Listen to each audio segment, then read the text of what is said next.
Ladies and gentlemen, welcome to Asian Vision Dialogue. I'm Sreynou, the host of the program. So, some of you might have heard that Finland and Sweden formally submitted their application for the Nato membership on 18th May 2022.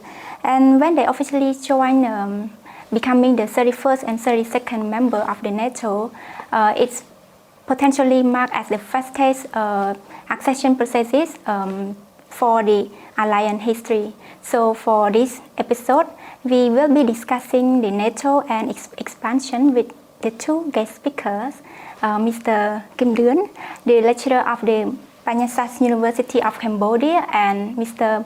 THONG Mengdavid, he is the research fellow of the Asian Vision Institute. So please join me in welcoming our guest speaker. Greeting Mr. Doeun and Mr. David. So how are you feeling? It is a pleasure for me to be part of this AVD dialogues and part of this episode, and for me to express my own opinion on over the issue of NATO and expansion. As we already know that the Russia-Ukraine crisis is a very hot potato, and everyone is trying to help Ukraine right now. Yeah, thank you. How about Mr. Doeun? Welcome to Asian Vision Dialogue. So how are you doing today? Okay, I'm great, and it is my privilege to have a great opportunity here to give my opinion on the hot button issue of Ukraine and Russia. Yeah, thank you. So once again, I would like to express my appreciation for taking your time joining us today. So allow me to take this opportunity to start our dialogue, and I will give the floor to Mr. Doeun first to be our speaker to the first question. So as you already know that NATO is one of the most significant security alliance in Europe. Even though being created for a long time, the relevancy of the NATO international security has always stood. So before we go a little bit deeper, so could you kindly explain the history of the NATO creation? NATO is the most important security organization in Europe, rooted a very long time ago after the Second World War. After the Second World War, namely in 1947,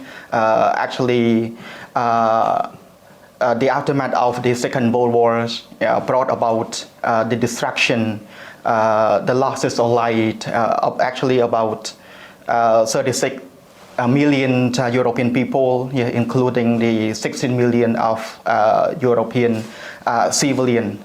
And then major countries in Europe were worried about the security, the revival of the war to come again, as well as the threat by Soviet Union at that time, which was spreading and threatening all European continent as a whole.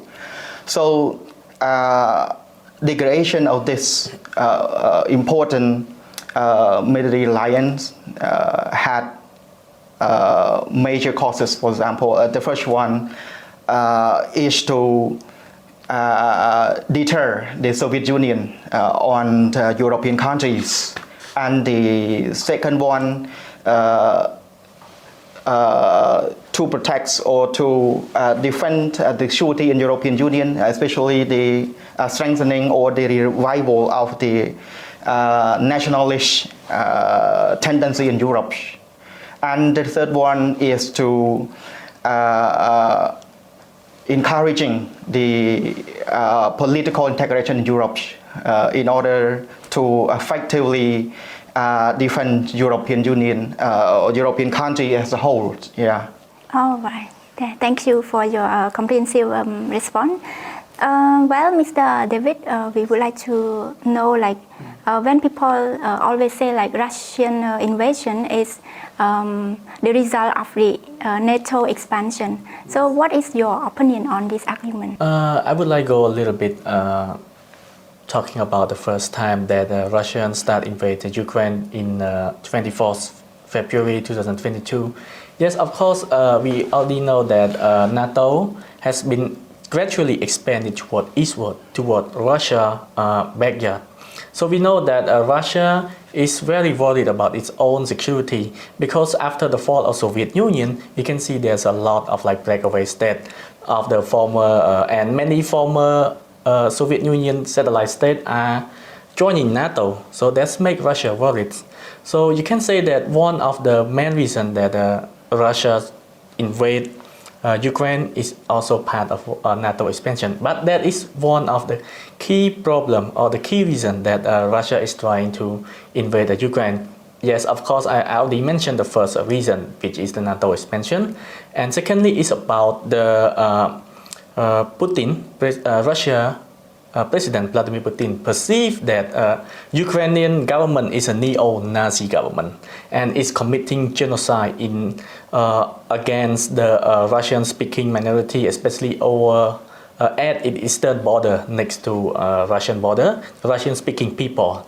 And thirdly, based on the cultural context, because Putin never acknowledged the independence of the Ukraine, because on 21st February, 3 days earlier before the invasion, Putin declared that Ukraine is a product of the first Soviet leader, Vladimir Lenin, that he created the Ukraine, but during that time there was no Ukraine country or state.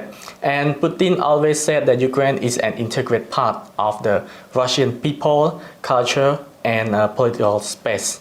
So, and last but not least, because of its strategic location, because Ukraine is considered as a breadbasket of Europe and the European powerhouses.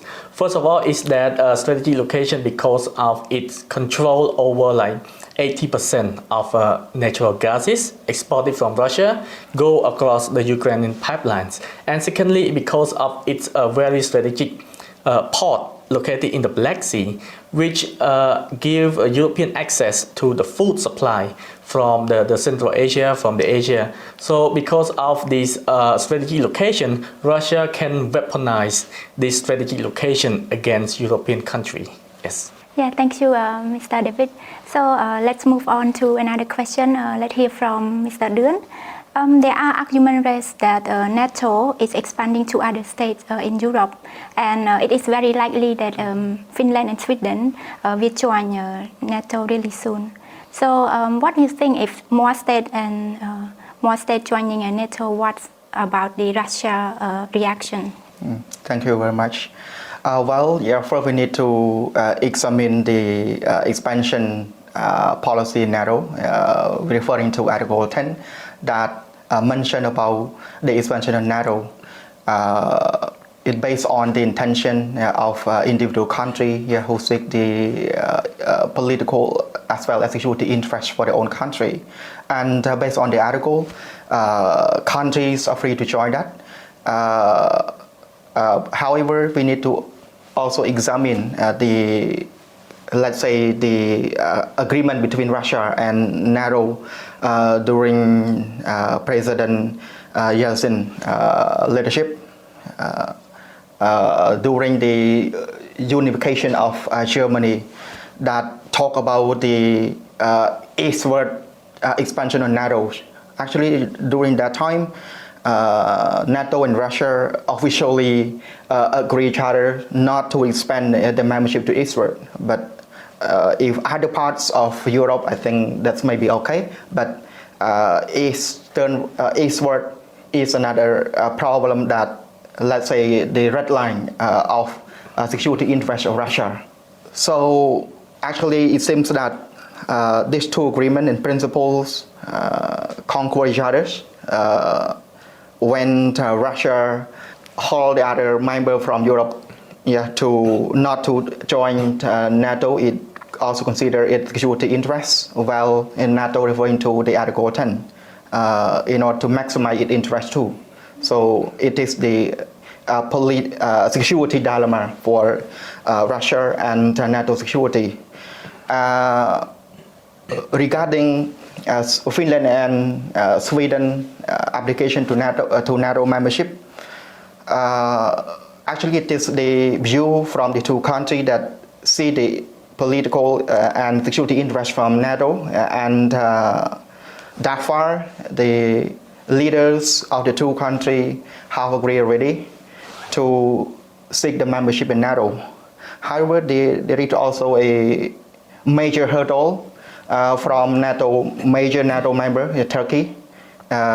Recently, actually, I think in mid-May this month, President Erdogan also made official warning of two nations because of some issue, especially regarding the accusation of these two countries as the hatchery for terrorists.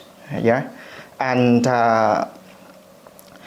from what he thought is that whenever the disagreement between these two countries and Turkey is not resolved, Turkey would block the membership. And based on the principle, if any member of NATO reject any membership, it would not be accepted. So the problem nowadays is to address the difference between Turkey and these two members. Otherwise, the membership application of Finland and Sweden would not be realized. And the other point is that it would be the security issue from Finland and Sweden themselves, because when the two countries started to announce the intention to become NATO memberships, Russia also threatened to these two countries the consequent repercussion, like what is Ukraine having nowadays. So I believe first these two countries need to think about the consequence actually before or during the process of the application. If there is no firm guarantee from NATO as a whole, they would receive a consequence like what Ukraine is receiving. So I believe they would take this into their account. Whether NATO would intervene beforehand when Russia come to help them or not, because actually based on the Article 5 of NATO, talking about the collective security, when any member or more members is invaded, it means the invasion of full NATO member as a whole. So NATO would respond collectively. But the problem is that now the process is starting, right? So here is the important point that the two countries need to take into account. Otherwise, I think unpredictable results would happen to that countries. Thank you, Mr. Doeun. That's very insightful. So let us discuss a little bit within the context of IR theory. Yes. So I would give the opportunity to Mr. David. A lot of countries have been saying that we are now living in the liberal world, that most of us are expecting to have economic interdependence, shared value, and mutual understanding. However, there are still conflicts continue to have in some part of the countries. So what do you think the reality of the international relation that we are living in? Thank you, Sreynou, for the question about the IR theory relating to what is happening in the world nowadays. So for me, I am more of a realist school of thought, and because I believe that throughout the history of the world, we can see there's a lot of conflict throughout the year for thousands of years. Like Thucydides has stated, an ancient Greek philosopher stated that the strong state must take whatever it wants and the weak state has to obey. So if we look at the reality of our world today, despite we are living a more liberal, more cooperative, and we have a lot in NGO or international non-organized governmental organizations such as the UN, the World Bank, the WTOs, or IMF or anything, these international institutions are just established in order to govern and to guide the state toward more developing and to promote peace and security throughout the world. However, what the weakness of this institution is that it does not have a strong enforcement or legal mechanism to punish the state. As a realist, from realist point of view, there is no top governmental organization to govern or to punish the state. So in case of NATO, right now we can see that NATO after the ends of World War II and after the fall of the Soviet Union in 1991, NATO still persists throughout the years and keep expanding eastward toward Russia, and that is the problem because state need to survive, state need to focus on power, so they need to build up their own self. So I believe that in order to survive into this very chaotic international system, state have to be self-reliant, self-dependent, but state can also cooperate with each other in case such as forming the alliance in the fact that for protections, for security, and as well as the social economic development. So state can form the alliance as well. So that is why it need to be more realistic toward nowadays problem, because we cannot heavily depend on these INGO that happen to be part of many states become the member of this INGO. Okay. Well, thank you, Mr. David. So, connecting to the previous question, also from the viewpoint from Mr. David, I would have another question, which would be the last question for our dialogue.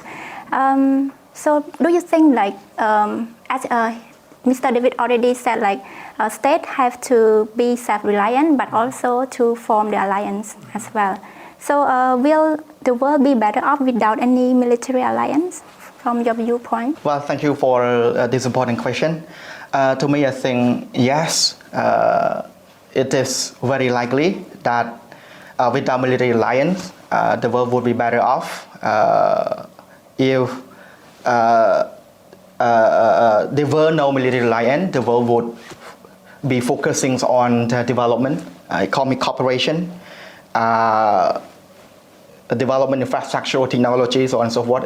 Yeah, for example, in order to help each other to grow together. But to me, I think it would be impossible to do so, because actually I believe in the realist school of thought that actually the natural people as well as the country just want to grow by themselves, without wanting other country to catch up their development, for example, and they always think about themselves first to get themselves to the tops, while let the other countries or powers behind them. So I think that it is impossible that military alliance would be stopped, because countries just think about the expansion of security to maximize the security, and they also perceive threat from other countries. So I think it is inevitable that the military alliance would grow and grow. However, I think it is like a circle. Military alliance would stop for a short period of time, and then it will grow. And so it is, I think, like a cycle of war and peace. Yeah, thank you. So how about your perspective, Mr. David? Yes, as I have mentioned earlier, I'm a fan of a realist. So I think that the world is more, I think for now it is more peaceful if we have more, military alliance, because military alliance does not perceive that the military alliance has to be formed in the case of war or anything. However, military alliance can be served as the deterrent or containment policy, the alliance, that it means that it can in some case or in some level, it can maintain the regional peace and regional security because we have a big military alliance together. So the word alliance is mean a cooperation and to strive for the betterment of each of other states. So we know that the global global security architecture is very threatened and fragile. For we can see the case of the Ukraine, Afghanistan, the South China Sea, and the Korean Peninsula. We can see that even though we have the military alliance, we still have war, we still have minor conflict. However, the military alliance can contain the big scale war such as World War I and World War II. But I'm a little bit more I neo-realist because I'm also believe in a peaceful negotiation. I also want to see the world toward more development as well. So for my own opinion, I think that military alliance could further enhance the cooperation between state and state based on the mutual trust and confidence building, as well as to promote the regional peace and security as well. Wow, thank you so much once again. So I think due to our time constraint, our dialogue is coming to an end. Yes, so thank you once again, Mr. David and Mr. Doeun for being with us today. Yeah, ladies and gentlemen, our program is coming to an end. Thank you for tuning in and see you next time.